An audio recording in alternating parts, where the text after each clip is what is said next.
Officer Scott Vance sneered, grabbing Dr. Maya Linwood's thick federal ID card, forcing his thumbs against the reinforced plastic until it snapped cleanly in half and tossing the pieces into the mud near her feet.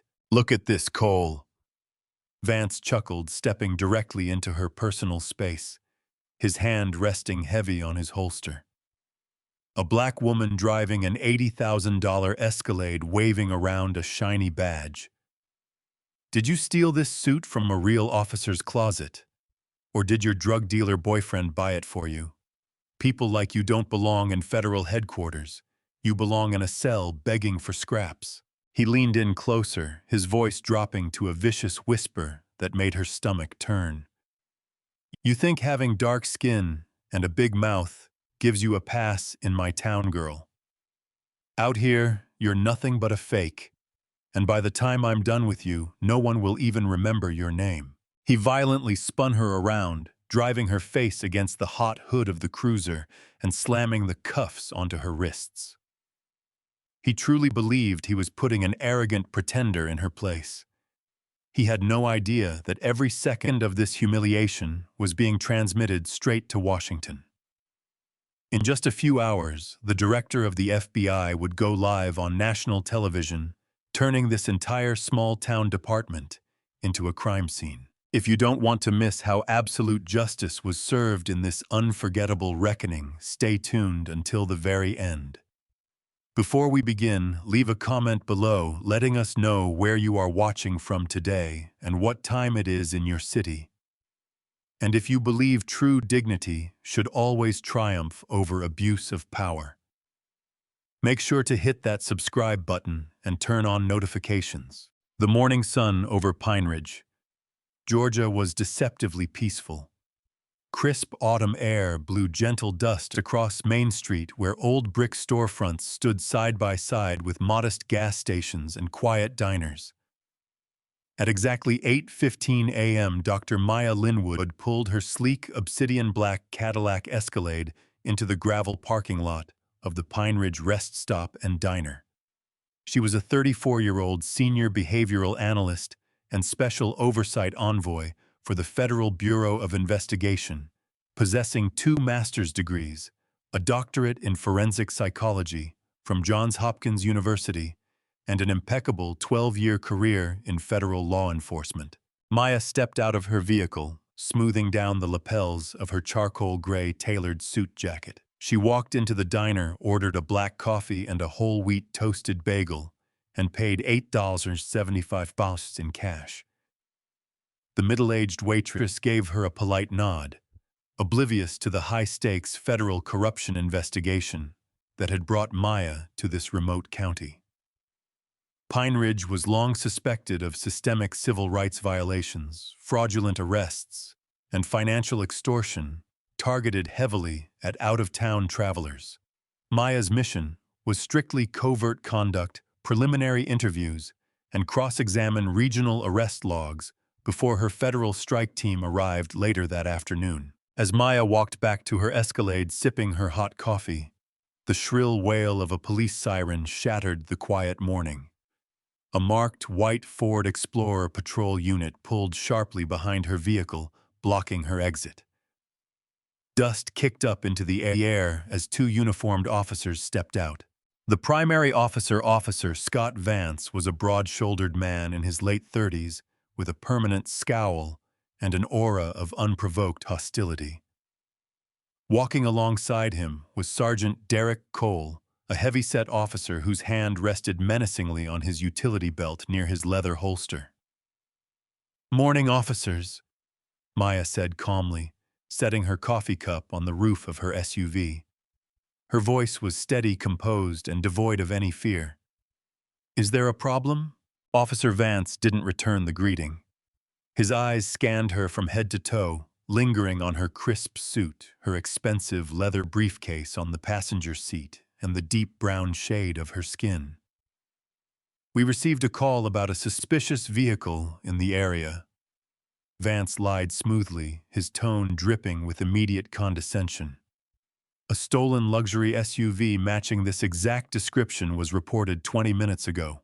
Maya maintained her quiet composure, knowing full well that her Escalade was registered directly under the Department of Justice's fleet roster. "I assure you, officer, this vehicle is not stolen. It is a government-issued transport registered to federal authorities." "Government-issued?" Sergeant Cole scoffed, letting out a harsh, mocking laugh. "Right. And I'm the chief of police. License, registration, and proof of ownership. Right now." Maya reached into her inner coat pocket with slow, deliberate movements so as not to startle the officers. She pulled out her official FBI credential wallet, opening it to reveal her gold federal badge and her encrypted identification card containing her photograph clearance seal and DOJ verification number. She held it out at eye level. "My name is Dr. Maya Linwood.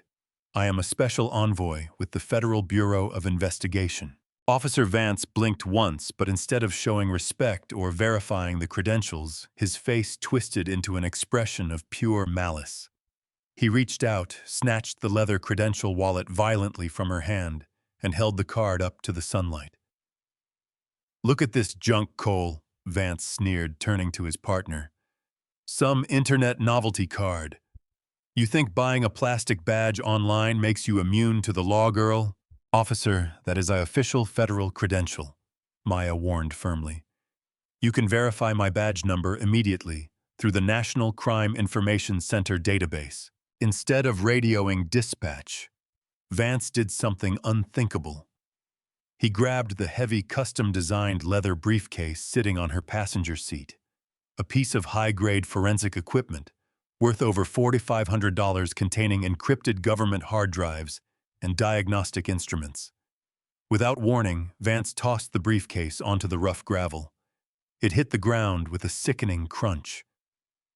Before Maya could even react, Vance stepped forward and jammed his heavy steel-toed combat boot directly onto the center of her state-of-the-art laptop screen, grinding his heel into the glass until it shattered completely. "Oops." Vance chuckled, his eyes glinting with cruel delight. "Looks like stolen property breaks pretty easily. Guess you won't be needing this fake computer anymore." "You just destroyed federal property, officer," Maya said, her voice dropping an octave razor-sharp with absolute authority. "That is a felony under Title 18 of the United States Code." "You want to talk about felonies?" Sergeant Cole interjected, stepping up right beside Vance, physically crowding Maya against her car door. "How about impersonating a federal officer? How about driving an unregistered vehicle? You think because you're a black woman wearing a fancy outfit, you can come into our town and order us around?" "Turn around and put your hands behind your back," Vance barked, drawing his handcuffs. "I am not resisting officers, but you are committing an unlawful arrest without probable cause," Maya stated clearly, ensuring her words were loud enough for two bystanders watching near the diner entrance. Vance grabbed her left arm, twisting her wrist brutally behind her shoulder. The sudden surge of pain shot up her arm, but Maya refused to give them the satisfaction of a scream. She kept her jaw tight and her eyes fixed on the officers. Vance slammed her body against the hot hood of the cruiser, pinning her face against the metal, while Cole snatched her wrists and snapped the steel cuffs so tightly around her skin that blood flow was instantly restricted.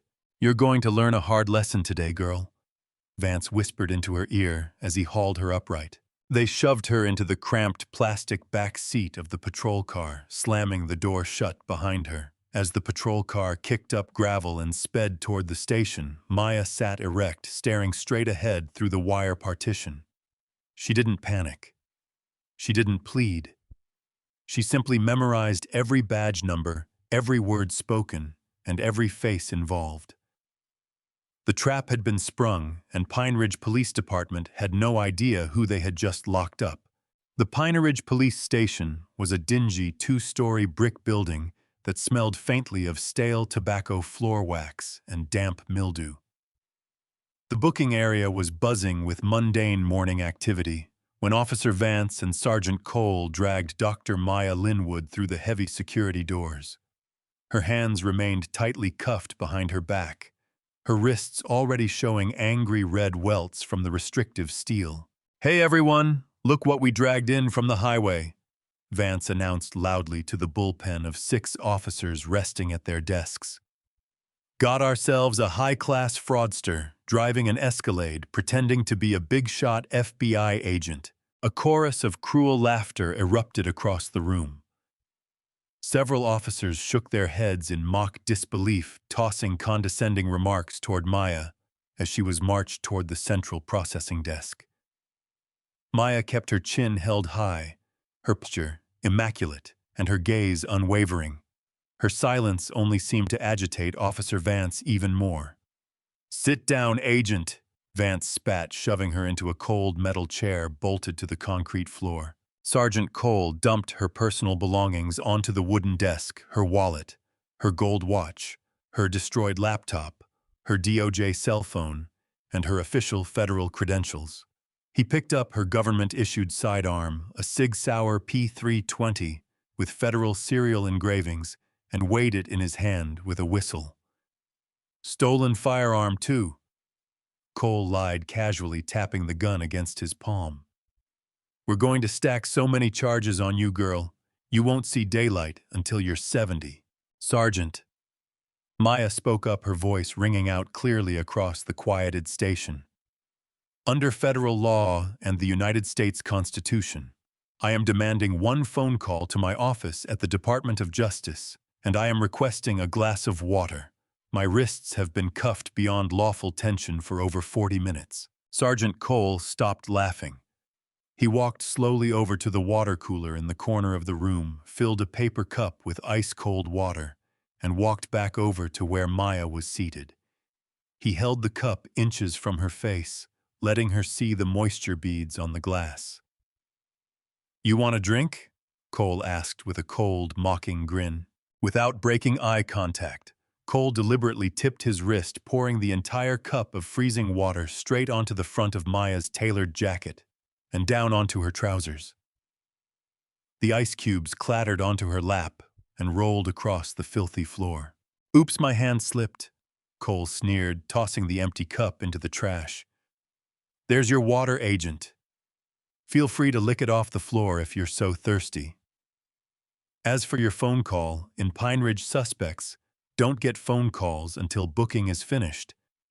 And booking finishes when I say it finishes." 2 desks away sat Officer Chloe Bennett, a 24-year-old rookie officer who had only joined the department 4 months ago.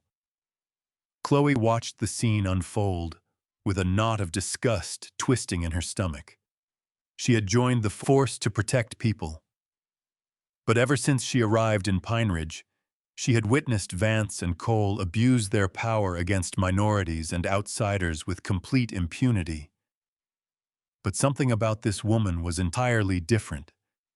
Maya Linwood didn't act like any panicked suspect or petty criminal Chloe had ever seen. She possessed an air of absolute terrifying calm. "Vance," Chloe called out hesitantly from her desk. "Did you run her driver's license or verify her credentials through dispatch before bringing her in?" "Shut up, Bennett," Vance barked back without turning around. "Mind your own business and stick to filing traffic tickets. The adults are handling real police work." Vance grabbed Maya by her upper arm, yanking her up from the chair, and pushed her toward the holding cell corridor at the back of the building. He unlocked a rusted iron door, revealing a cramped, windowless concrete cell that smelled of bleach and sewage. A single wooden bench sat against the wall. "Uncuff her," Cole ordered. Vance unlocked the steel cuffs, leaving deep purple indentations on Maya's wrists. "Make yourself comfortable, girl." Vance smirked through the iron bars. "Chief Sterling is coming in at noon, and he's hosting a live local news broadcast right here in the lobby. We're going to display you and your fake credentials as a warning to anyone else who thinks they can pull scams in our county." Maya rubbed her sore wrists, gently stepped into the center of the cell, and turned to face both officers. Her eyes were like dark granite, cold and unyielding. "Officer Vance, Sergeant Cole." Maya said in a quiet, measured tone that made the hairs on the back of Vance's neck stand up. Enjoy this afternoon. Enjoy the television cameras. Because when the sun sets today, neither of you will ever wear a police badge again. Vance tried to laugh it off, but the absolute certainty in her voice chilled him to the core. Keep dreaming, fake cop, he muttered, slamming the heavy iron door shut and locking it with a loud metallic clack. Left alone in the dim holding cell, Maya smoothed out her wetsuit jacket, sat down on the wooden bench, and closed her eyes. She began mentally reviewing the timestamps of her morning schedule. She knew that back at Washington headquarters, her automatic satellite check-in ping had failed 20 minutes ago. The contingency protocols had already been activated. Outside in the bullpen, Officer Chloe Bennett waited until Vance and Cole stepped out to the parking lot for a cigarette break, slipping quietly over to the processing desk. Chloe picked up Maya's seized personal items. She grabbed the black leather credential holder and opened it up. Beneath the visible badge lay a small, high-frequency RFID microchip embedded directly into the leather, a feature only found on authentic high-level Department of Justice security clearance cards. Chloe's heart began to beat wildly against her ribs. She pulled up the National Crime Information Center terminal on her computer, typed in the federal badge number stamped on the gold medal, and hit enter. A red warning screen immediately flashed across her monitor. Security clearance level, top secret, special oversight envoy. Access restricted. Automatic notification transmitted to Federal Bureau of Investigation headquarters. Chloe stared at the screen, her face going pale. "Oh my God," she whispered to herself. "They actually arrested an FBI director's envoy." Officer Chloe Bennett's hands trembled violently as she stared at the flashing red text on her computer terminal. The NCIC database was never wrong. A Level 5 top-secret clearance lock meant that the individual sitting in Cell 3 was not an impersonator, nor a petty criminal. She was a high-ranking federal operative equipped with full legal authority to dismantle entire municipal governments. Gasping for breath, Chloe quickly printed out the redacted clearance verification sheet, grabbed Maya's seized file, and hurried down the hallway toward the executive office at the front of the building. The door to the chief's office was open. Chief Robert Sterling, a heavy-set, red-faced man in his late 50s with slicked-back gray hair and a gold-plated police chief badge pinned to his chest, was standing in front of a full-length mirror, adjusting his tie. He was humming to himself, clearly thrilled about the upcoming 2:00 p.m. press conference. For months, Sterling had been fighting off public accusations of racial profiling and budget embezzlement. Presenting a high-profile federal impersonator on live television was his perfect public relations weapon to show the community that his department was active and vigilant. "Chief Sterling," Chloe blurted out, stepping into the office without knocking. "Chief, we have a catastrophic mistake in the holding area." Sterling turned around slowly, his eyebrows knitting together in irritation.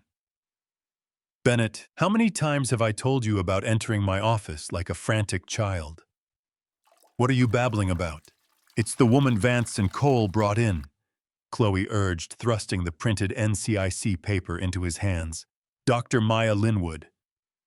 "She's not an impersonator, Chief. I bypassed the local override and ran her badge serial directly through the DOJ mainframe. Her credentials are real.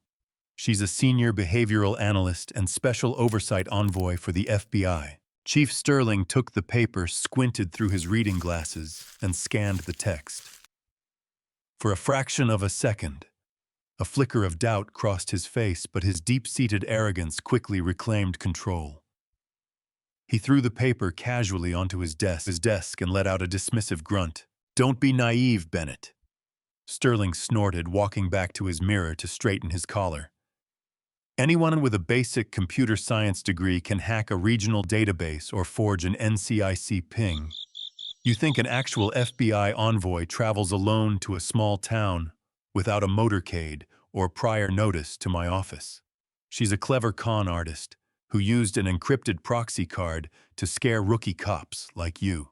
Chief, listen to me, Chloe pleaded, her voice rising in desperation. Look at the equipment she had.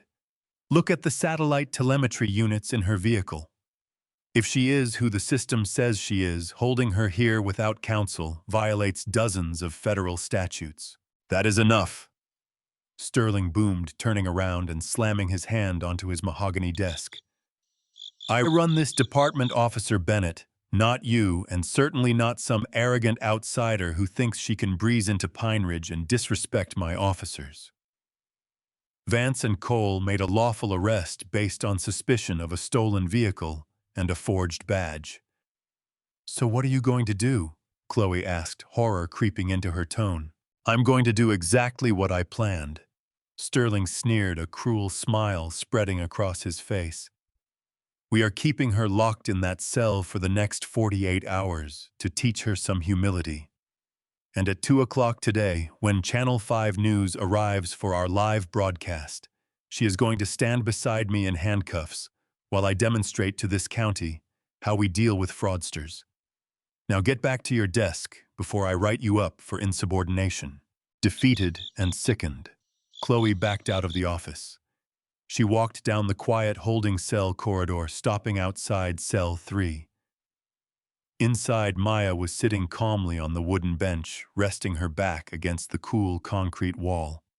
She looked up as Chloe approached the bars. Maya's expression was neither angry nor afraid. It was observant, calculating every movement of the young officer. Dr. Linwood, Chloe whispered, glancing over her shoulder to make sure the hallway was empty. I ran your badge number. I saw the DOJ security lock. I tried to tell Chief Sterling, but he refused to listen. He's planning to parade in front of the news cameras at 2 o'clock. Maya looked at the young rookie officer. She saw the genuine terror and moral integrity in Chloe's eyes. A soft, reassuring smile touched Maya's lips. Thank you, Officer Bennett, Maya said softly, her voice cool and steady. You did your duty. You chose the truth over corrupt loyalty. Remember that choice because it will define your career after today. Dr. Linwood, you don't understand, Chloe urged, gripping the iron bars. Sterling, Vance, and Cole, they aren't just arrogant. They're dangerous. They've covered up dozens of illegal arrests before. They will do whatever it takes to protect themselves. Maya leaned forward slightly, her dark eyes locking onto Chloe's with absolute authority. Officer Bennett, Maya said calmly. What time is it right now? Chloe checked her wristwatch. It's 1:15 p.m. Good, Maya replied smoothly, leaning back against the bench. Go back to your desk. Stay quiet.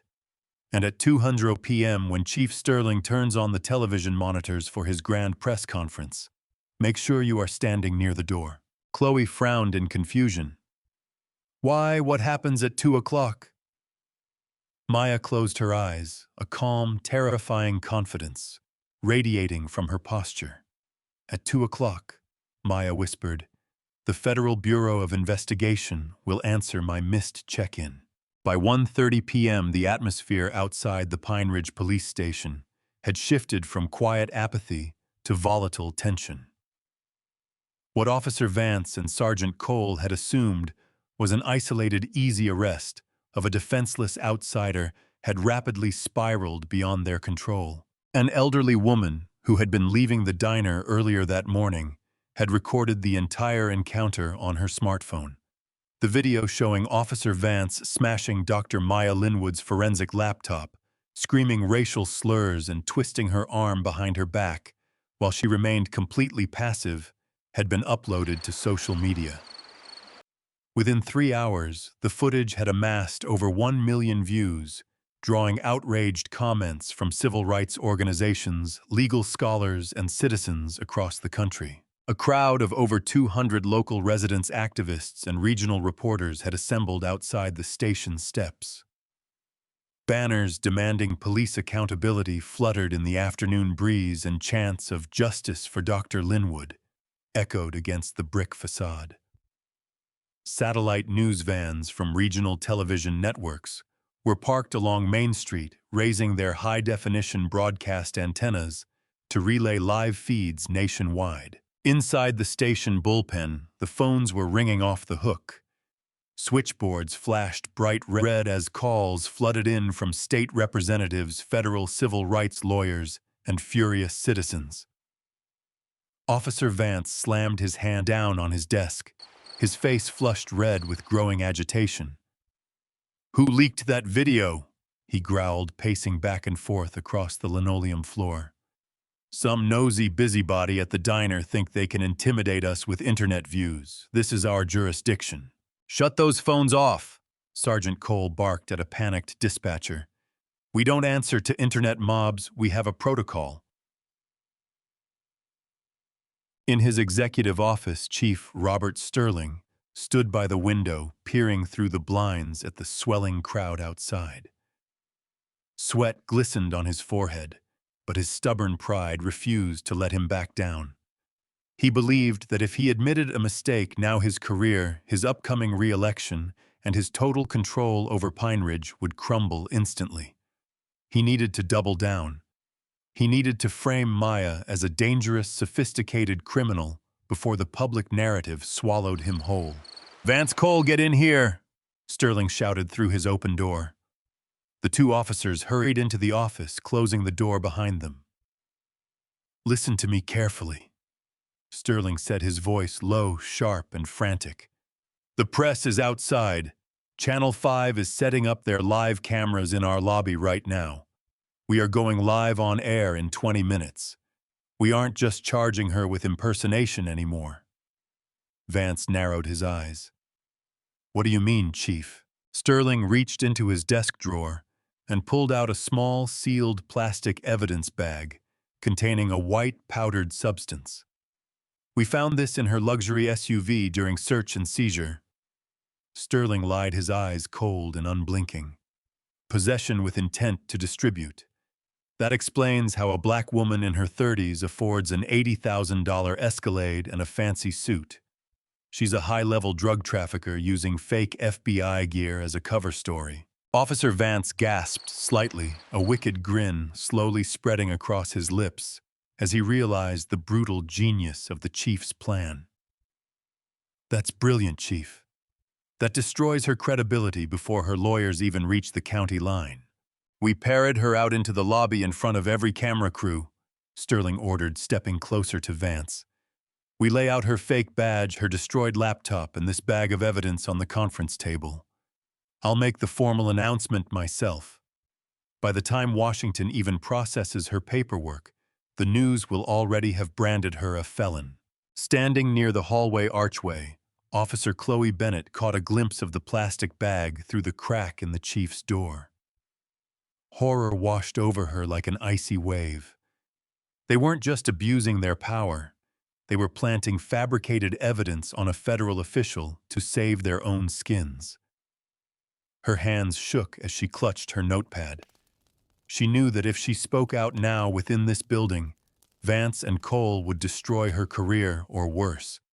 The entire station was turning into a sinking ship driven by desperate, corrupt men. At 1:45 p.m., Vance and Cole marched down the quiet corridor to cell 3. Vance unlocked the heavy iron door with a loud clatter. "Get up, agent," Vance sneered, grabbing Maya by her suit shoulder and pulling her off the bench. "Your big moment is here. Time to meet the press." Maya stood up gracefully. Her suit jacket was still slightly damp, but her posture was immaculate. Her head held high.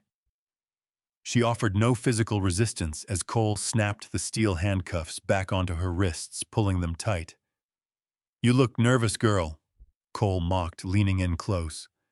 "Got a surprise waiting for you out there. Hope you look good on high-definition television." Maya looked directly into Cole's small, cruel eyes. Her voice was remarkably calm, carrying a weight that made Cole's smile falter. "Sergeant, when a man digs a pit out of malice, he always falls into it himself. Lead the way." As they escorted her down the hallway toward the crowded lobby, The distant hum of reporters and flashing camera lights grew louder. The trap was set, but as the clock ticked closer to 2:00 p.m., Chief Sterling had no idea that the national media presence he had invited into his station was about to broadcast his absolute destruction live to 30 million households. At 1:55 p.m., the lobby of the Pine Ridge police station was packed to capacity. Over 30 journalists, cameramen, and local observers stood jammed between the concrete pillars. High-intensity broadcast lights illuminated the podium, where Chief Robert Sterling stood flanked by Officer Scott Vance and Sergeant Derek Cole. On the long folding table in front of the podium lay Maya's personal items, her split-open leather credential wallet, her shattered forensic laptop, her Sig Sauer sidearm, and the planted plastic bag of white powder. Behind the podium, mounted on the lobby wall, hung a 60-inch flat-screen television monitor, currently muted and tuned to the national news feed of CNN awaiting the broadcast start. Chief Sterling cleared his throat, stepping up to the microphones. He adjusted his gold-plated badge, forced a confident, authoritative smile onto his face, and raised his hands to quiet the room. Camera flashes exploded across the room like lightning strikes. "Good afternoon, citizens of Pine Ridge and members of the press." Sterling began, his voice booming through the speakers with practiced grandeur. "Today, thanks to the swift, courageous, and vigilant actions of Officer Scott Vance and Sergeant Derek Cole, our department successfully intercepted a major criminal enterprise operating right here on our roads. In the back corridor, flanked by 2 armed deputies, Dr. Maya Linwood was led into the side entrance of the lobby. The room fell into an abrupt, stunned hush as the crowd turned to look at her. She stood tall in her charcoal suit, her hands cuffed securely behind her back. Despite the humiliation of the handcuffs and the hostile stares of the uniformed officers surrounding her, Maya walked with the calm grace of a judge entering a courtroom. Sterling gestured grandly toward Maya. "What you see standing before you is a master pretender. This individual, identifying herself as Dr. Maya Linwood, attempted to evade a lawful traffic stop by presenting forged federal credentials, an illegitimate government badge, and an illegal firearm.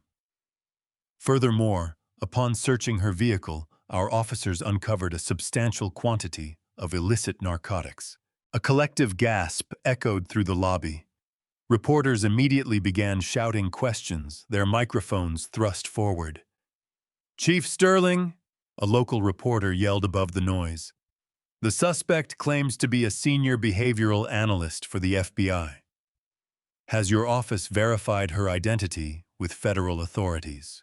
Sterling let out a hearty, condescending laugh, waving his hand dismissively. "We run a professional department here, son. We checked our systems. Real FBI agents don't drive around rural Georgia carrying unmarked contraband and fake plastic IDs. This woman is an imposter, a fraud, who thought she could use race and high-priced clothes to intimidate local law enforcement." Beside the podium officer, Vance smirked arrogantly, crossing his arms over his chest as he glared at Maya. "Told you you weren't special, girl," he whispered under his breath, leaning toward Cole. "Look at her. She knows she's finished." Maya did not flinch.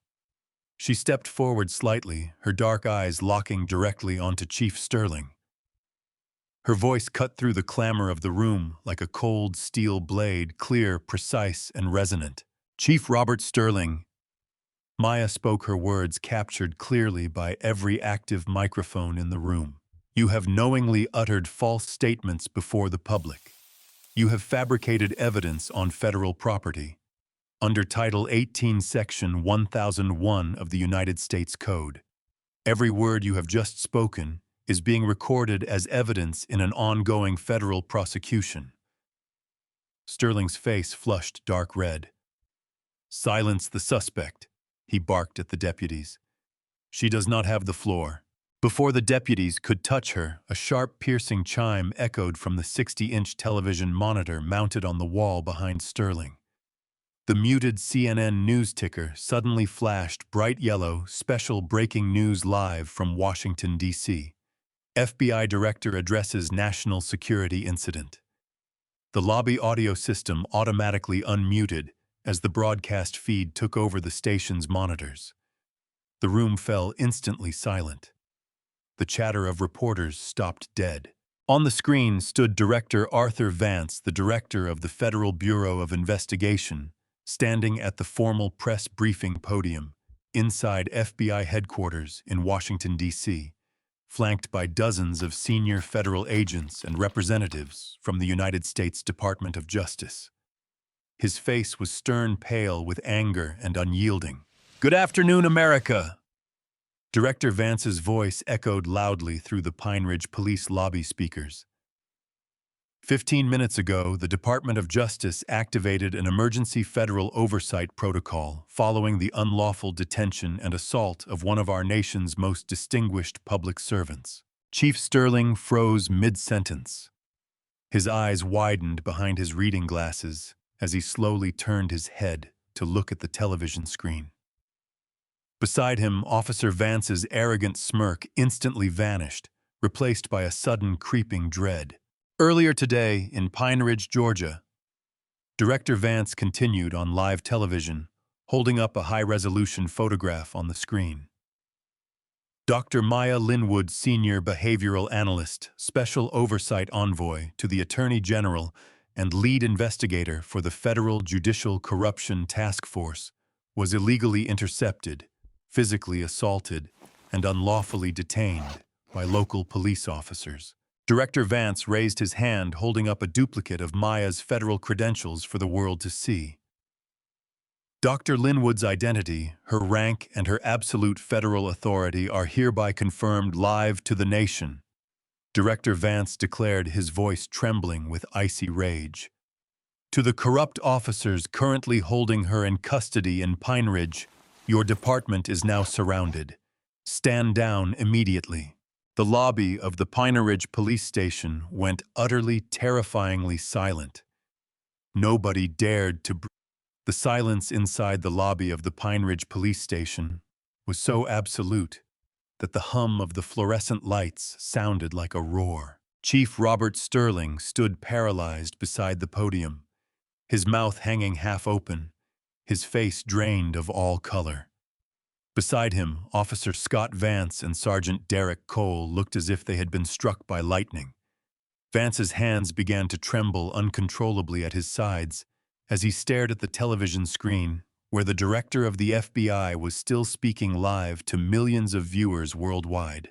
For the past 18 months, Director Arthur Vance's voice boomed from the wall monitor. Dr. Maya Linwood has been leading an undercover federal task force investigating systemic civil rights violations, evidence tampering, and financial extortion within the Pine Ridge Police Department. Every piece of equipment in her vehicle, including her encrypted mobile units, was transmitting live audio and telemetry directly to federal servers in Washington, D.C. Director Vance held up a crystal-clear photograph of Officer Scott Vance violently snapping Maya's plastic ID card in half in the diner parking lot earlier that morning. As seen in this verified federal telemetry capture, the director announced coldly. Officer Scott Vance destroyed official Department of Justice property, a reinforced chip-embedded federal credential card designed specifically to log unlawful tampering. To Officer Vance, Sergeant Cole, and Chief Sterling, your illegal actions today have been documented in real time. In the back of the lobby, Officer Chloe Bennett let out a long, trembling breath, stepping away from the corrupt officers. Around her, local reporters began frantically recording the television screen and shouting new questions, their camera lenses swinging away from Sterling and focusing entirely on Dr. Maya Linwood. Chief Sterling's knees buckled slightly. He grabbed the edge of the wooden podium to keep himself from collapsing. This is a mistake. Sterling stammered, his voice weak, high-pitched, and devoid of its former swagger. There's been a miscommunication, a technical error. Before Sterling could utter another lie, the heavy glass front doors of the police station shattered inward with a deafening crash. "Federal agents, don't move!" A thunderous voice roared through tactical megaphones. A fleet of armored federal SUVs and tactical response vans pulled up onto the lawn outside, their red and blue emergency strobes flashing blindingly through the windows. Over 24 heavily armed FBI special agents wearing black tactical vests with gold FBI lettering across their chests flooded into the building. Leading the entry team was Special Agent in Charge Marcus Reed, carrying an official federal arrest warrant issued directly by the United States District Court. "Hands where we can see them. All local officers unholster your weapons and step away from your desks." Agent Reed commanded, his rifle trained with deadly precision on Chief Sterling and his officers. The local Pine Ridge officers in the bullpen instantly raised their hands in the air, terrified. Some dropped their sidearms onto the floor with loud clatters. Agent Reed marched straight through the stunned crowd of reporters, bypassing Chief Sterling entirely, and stopped directly in front of Dr. Maya Linwood. He produced a set of tactical key tools, unlocked the steel handcuffs from her swollen wrists, and stepped back, offering a sharp, crisp military salute. "Dr. Linwood," Agent Reed said respectfully, "Special Task Force Delta is on scene. The perimeter is secure. Your authority is fully reinstated." Maya rubbed her sore wrists gently, letting the steel cuffs drop to the floor. She stepped past Agent Reed and walked slowly up to the podium. The crowd of reporters parted like the Red Sea camera flashes, exploding in a frantic frenzy. Maya looked down at the table where her destroyed laptop and her split credential wallet lay. She picked up her gold federal badge, still gleaming despite the mud Vance had rubbed onto it, and pinned it firmly to the lapel of her charcoal suit jacket. She turned to face Chief Sterling, Officer Vance, and Sergeant Cole. The three men were cowering near the wall, surrounded by 4 armed federal agents. Officer Vance went pale, clutching his stomach, as if he were about to vomit. "Officer Vance." Maya spoke, her voice calm, razor-sharp, and echoing across the silent room. "Earlier today, you told me that a black woman like me didn't belong in federal headquarters, that I belonged in a cell begging for scraps. You asked if I stole this suit, and you claimed no one would remember my name." Vance's lips trembled, but he couldn't form a single word. His eyes were wide with sheer, unadulterated terror. Maya leaned forward, her gaze cutting through him like a diamond drill. "My name is Dr. Maya Linwood," she stated with absolute, terrifying authority. "And you, Officer Vance, are under federal arrest." Agent Reed stepped forward, grabbed Officer Vance by his collar, slammed him against the very podium Sterling had used minutes earlier, and violently pulled his arms behind his back. The sharp, metallic snap of heavy federal handcuffs echoed through the room. "Scott Vance, Derek Cole, Robert Sterling," Agent Reed read formally from the warrant document. "You are under arrest for federal civil rights violations, kidnapping under color of law, destruction of government property, fabrication of evidence, and treasonous obstruction of justice." As the federal cuffs snapped onto Chief Sterling and Sergeant Cole, the crowd outside erupted into roaring cheers. The reign of terror in Pine Ridge was over-destroyed live on national television by the very woman they had sought to humiliate.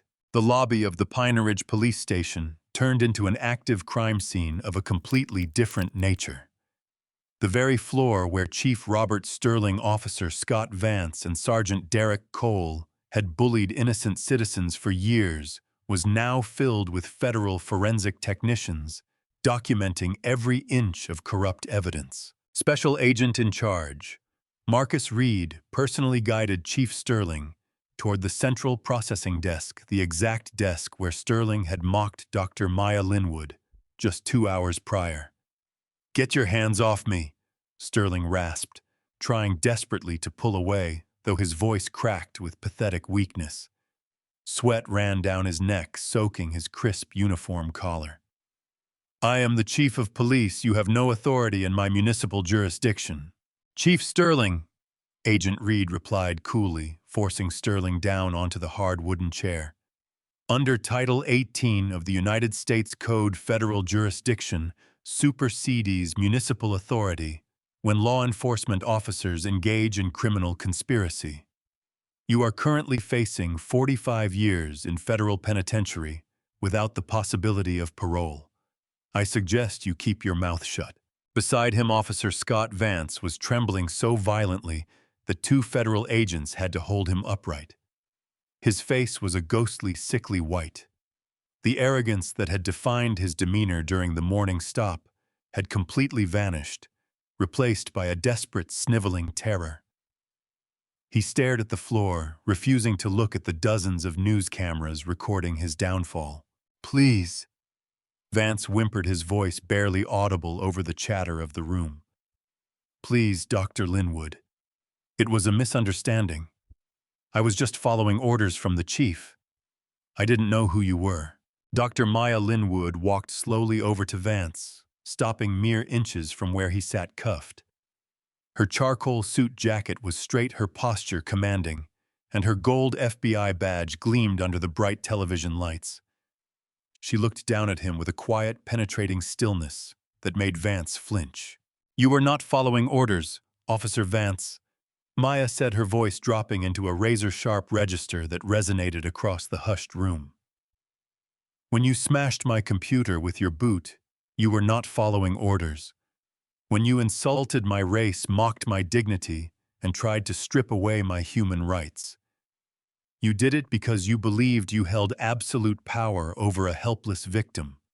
You believed that dark skin and a badge gave you the right to destroy lives without consequence." Maya reached down to the table, picked up the planted plastic bag of white powder that Sterling had tried to use to frame her, and held it up, sealed in a clear federal evidence pouch. "And when you realized your lies were crumbling," Maya continued, turning her gaze to Chief Sterling, "you fabricated a felony charge to murder my character before the press. That is not police work. That is systemic criminal tyranny." Agent Reed stepped forward with a specialized digital evidence scanner, pointing it at Chief Sterling's private office safe. "Dr. Linwood, federal auditors have cracked the safe in the chief's office. We've recovered 3 sets of unregistered ledgers, $180,000 in unrecorded cash, and over 40 falsified arrest files from the past 3 years." A collective gasp rippled through the gathered reporters. Flashbulbs went off in a blinding wave as journalists frantically scribbled notes. The narrative of Pine Ridge as a quiet, law-abiding town was shattered forever. It was exposed as a lucrative extortion ring run by uniformed criminals. At that moment, Officer Chloe Bennett stepped forward from the back of the room. She carried a thick manila folder filled with internal logs she had secretly printed out over the past 4 months, logs documenting every time Vance and Cole had targeted minority travelers on Highway 9. "Agent Reed," Chloe spoke up, her voice steady despite the sea of cameras turned toward her. "I am Officer Chloe Bennett. Here are the unredacted dispatch logs proving that Officer Vance routinely initiated illegal stops without probable cause. I tried to report this internally, but Chief Sterling threatened to terminate my license." Maya looked at the young rookie officer and gave her a firm, approving nod. "Thank you, Officer Bennett.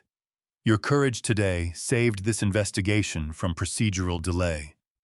Under the Whistleblower Protection Act and Department of Justice oversight, your position in this county is fully protected." Chief Sterling glared at Chloe with pure venom. "You traitor!" He spat, his face twisting in rage. "You ruined this department." "No, Sterling!" Maya interrupted, stepping between Sterling and the young officer. "You ruined this department the moment you turned a badge of public service into a tool of racial oppression. You thought you were above the law. Today, the law has come for you." Agent Reed motioned to his tactical team. "Escort the prisoners to the transport vans." The crowd outside the station cheered deafeningly as Chief Sterling, Officer Scott Vance, and Sergeant Derek Cole were led out through the front doors in heavy federal chains. The very community they had terrorized watched in triumph as the three corrupt officers were loaded into the back of a steel-reinforced federal transport van. The doors slammed shut with a heavy final thud, locking them in darkness. Inside the quieted lobby, Maya stood beside Officer Chloe Bennett and Agent Reed, looking at the broken pieces of her laptop on the folding table. The physical damage was done, but the truth had prevailed. The reckoning had arrived, and Pine Ridge would never be the same again. By 4:00 p.m., the warm afternoon sun bathed the steps of the Pine Ridge police station in golden light. The atmosphere outside had transformed from an angry protest into a momentous victory rally. Hundreds of citizens, community leaders, and civil rights advocates stood shoulder to shoulder on the lawn, holding signs that now read, "Truth wins," and "Thank you, Dr. Linwood." A formal news podium had been assembled on the top step of the station, bearing the official seal of the United States Department of Justice. Over 50 national news crews representing CNN, MSNBC, Fox, and international outlets had their cameras trained on the double doors. The doors opened, and Dr. Maya Linwood stepped out into the sunlight. She wore her charcoal suit with effortless dignity, her gold FBI badge shining proudly on her lapel. Beside her stood Special Agent in Charge Marcus Reed and Officer Chloe Bennett. As Maya approached the microphones, the crowd erupted into a deafening ovation. Applause echoed across Main Street, people cheering and clapping for a woman who had faced sheer malice with unshakable grace. Maya raised her hand gently, waiting for the applause to subside before she spoke.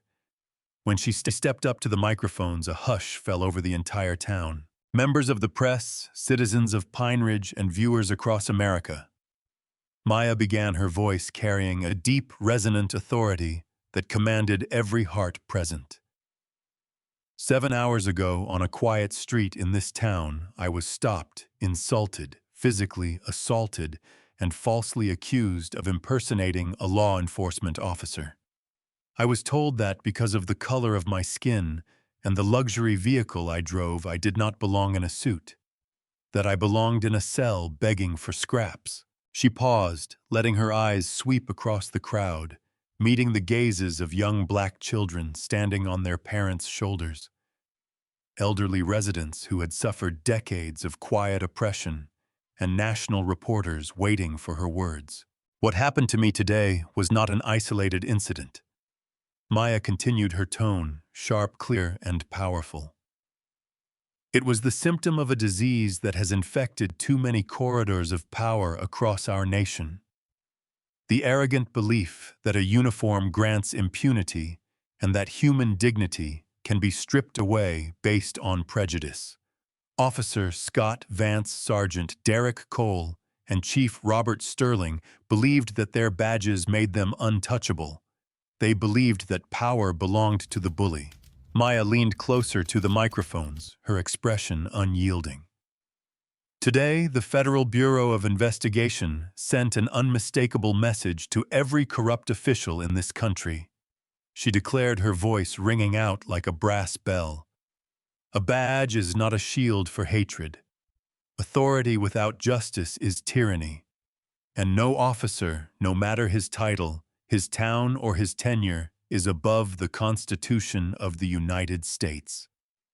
The crowd broke into wild cheers, people waving flags and chanting her name.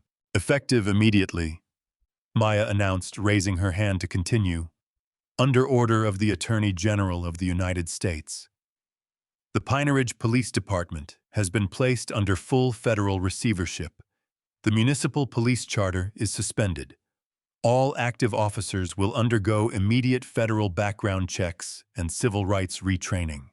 Furthermore, Officer Chloe Bennett has been named Interim Administrative Liaison to assist the Department of Justice in reforming this precinct from the ground up.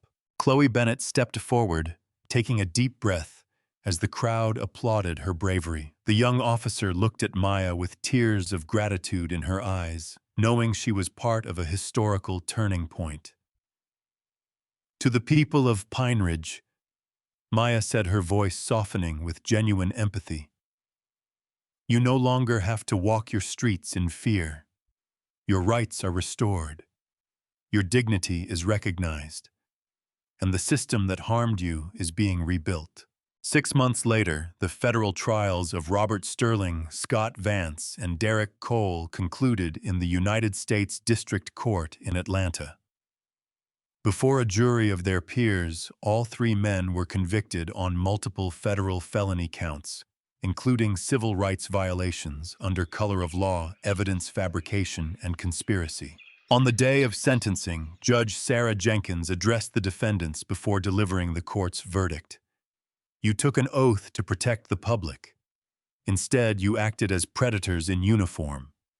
You attempted to destroy an innocent woman because of your bigoted arrogance, unaware that she was an instrument of justice. Former Chief Robert Sterling was sentenced to 28 years in federal prison. Former Sergeant Derek Cole received 22 years, and former Officer Scott Vance, the man who had shattered Maya's laptop and boasted that no one would remember her name, was sentenced to 35 years in a maximum security federal penitentiary without eligibility for parole. As Vance was led out of the courtroom in orange prison jumpsuits and heavy leg irons, he caught a final glimpse of Dr. Maya Linwood sitting in the front row of the gallery. She did not mock him. She did not smile in malice.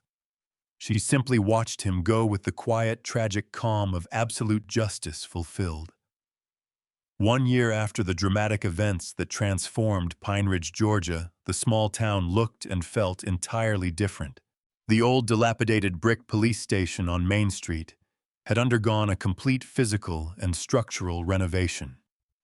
The rusted iron holding cells were replaced, and a large marble plaque was installed near the front entrance inscribed with the words, "Dedicated to equal justice under law and the unyielding dignity of every citizen."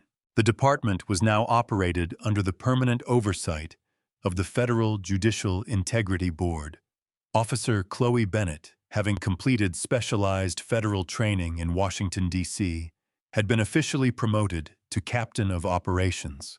Under her leadership, the department recruited a diverse group of young, highly trained officers who prioritized community trust, transparency, and ethical service.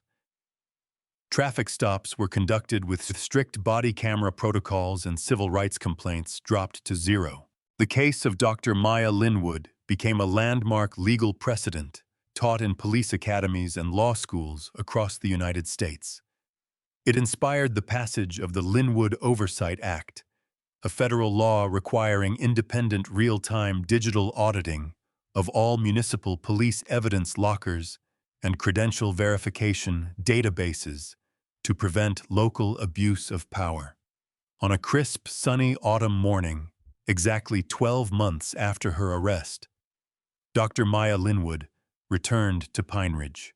She drove the same obsidian black Cadillac Escalade down Main Street, pulling into the parking lot of the Pine Ridge Rest Stop and Diner at 8:15 a.m. The town was peaceful. Children walked safely to school, and shopkeepers waved warmly at passing cars. Maya stepped out of her vehicle, wearing a sharp navy blue suit, her gold FBI badge resting securely in her inner pocket. She walked into the diner where the same middle-aged waitress smiled broadly as soon as she saw her. "Dr. Linwood," the waitress greeted warmly, setting down a fresh pot of coffee. "It is an honor to see you again." Coffee and a toasted bagel. "Yes, please," Maya replied with a gentle smile, handing over cash. "It's wonderful to be back." As Maya sat by the window sipping her coffee, the glass doors of the diner opened, and Captain Chloe Bennett walked in wearing her new immaculate dark blue police uniform. She walked over to Maya's table and offered a crisp, respectful salute before sitting down. "Dr. Linwood," Chloe said, her face glowing with pride, "I heard your transport was in the area. I wanted to thank you personally. Our new recruitment class graduated yesterday, and every single cadet read your case study as their primary ethics curriculum. Maya smiled, looking out the window at the quiet, bustling street outside. You built this change, Captain Bennett. I was merely the spark. You and the people of this town had the courage to carry the light. The town is safe now, Chloe said softly. People don't look over their shoulders when a patrol car drives by anymore. They know the badge stands for protection, not fear. That is how it should always be, Maya said quietly. Power without integrity is just temporary noise. Truth is what remains. After finishing her breakfast, Maya walked back to her Escalade. She paused for a moment on the gravel lot, looking at the spot where Officer Vance had once smashed her computer and snapped her credentials. The mud was gone, replaced by fresh pavement. The air was clean and cold. She stepped into her vehicle, started the engine, and pulled smoothly onto the highway, heading toward her next federal assignment. She was a woman who had faced deep-seated hatred, systemic corruption, and personal humiliation. Yet she had emerged victorious not through vengeance, but through the overwhelming power of truth, dignity, and unwavering faith in justice. True human dignity is never defined by the color of your skin, clothes you wear, or the arrogant authority of those who seek to diminish you. Power built on hatred and corruption will always crumble when confronted by unshakable truth. When you stand firm in your integrity, no lie can erase your worth, and no injustice can forever obscure the light of justice. If this story touched your heart and reminded you of the power of truth and human dignity, please leave a comment below sharing your thoughts. Where did you watch this story from, and what lesson did you take away today? Don't forget to like this video, share it with your friends, and hit that subscribe button to join our Muse Stories family for more inspiring, heart-pounding narratives of justice.